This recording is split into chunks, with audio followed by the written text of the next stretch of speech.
కృత్రిమ మీద ఏఐ వైద్య రంగంలోనూ విప్లవాత్మక మార్పులు తీసుకొస్తుంది. రోగ నిర్ధారణలో వైద్యులకు చేదుడుగా నిలుస్తూ ఆశ్చర్యపరుస్తుంది.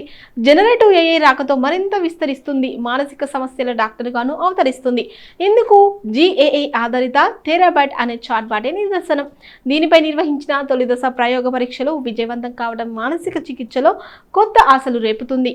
కుంగుబాటు, ఆందోళన వంటి మానసిక జబ్బులు ఇటీవల ఎక్కువవుతున్నాయి. కానీ వీరిలో దాదాపు సగం కన్నా తక్కువ మంది చికిత్సలకు నోచుకుంటున్నారు. సాంప్రదాయ చికిత్సల సమర్థంగా పనిచేసినప్పటికీ ఖరీదైనవి కావడం, సరిపడినంత మంది వైద్య నిపుణులు లేకపోవడం సవాలుగా నిలుస్తుంది. ఇక్కడే డిజిటల్ థెరప్యూటిక్స్ కొత్త ఆశలు రేపుతున్నాయి. ఇవి సాఫ్ట్వేర్ మీద ఆధారపడే టూల్స్, ప్రత్యేకించి జబ్బుల నిర్ధారణ చికిత్సల కోసం వీటిని డిజైన్ చేస్తుంటారు. మానసిక ఆరోగ్యంలో ఇవి రుజువుల ఆధారిత చికిత్సకు వీలు కల్పిస్తుండడం విశేషం.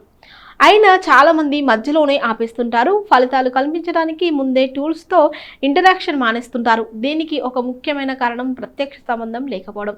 సాంప్రదాయ చికిత్సల్లో డాక్టర్ రోగికి మధ్య చర్చోపచర్చలు కీలక పాత్ర పోషిస్తాయి. ఇద్దరి మధ్య సానుభూతి, బలమైన బంధం, లక్ష్యాలను పంచుకోవడం వంటివి గొప్ప ప్రభావం చూపుతాయి. మానసికంగా తమకు దన్ను లభించిందని రోగులు భావిస్తారు. డిజిటల్ పరికరాల్లో ఇలాంటివేవి ఉండకపోవడం పెద్ద లోపం. కానీ జనరేటివ్ ఏఐతో ఈ పరిస్థితి మారుతుంది. దీంతో కూడిన వ్యవస్థలు మనుషుల మాదిరిగా స్పందించడం, జవాబులు ఇవ్వడం ఆకట్టుకుంటుంది.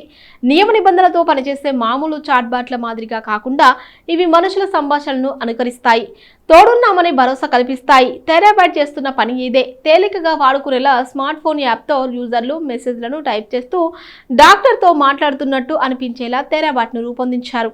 కుంగుబాటు, ఆందోళన, తిండి సమస్యలు, శరీర ఆకారం మీద నామోషి పడడం వంటి సమస్యల నుంచి బయటపడడం దీని ఉద్దేశం. కానీ ఇది నిజంగా పనిచేస్తుందా? దీన్ని తెలుసుకోవడానికే డాట్ మౌత్ బృందం విస్తృతంగా ప్రయోగ పరీక్షలు నిర్వహించింది. మానసిక సమస్యలకు జనరేటివ్ ఏఐ చాట్బాట్ సురక్షితంగా, సమర్థంగా పనిచేస్తుందో లేదో తెలుసుకోవడానికి ప్రయత్నించింది.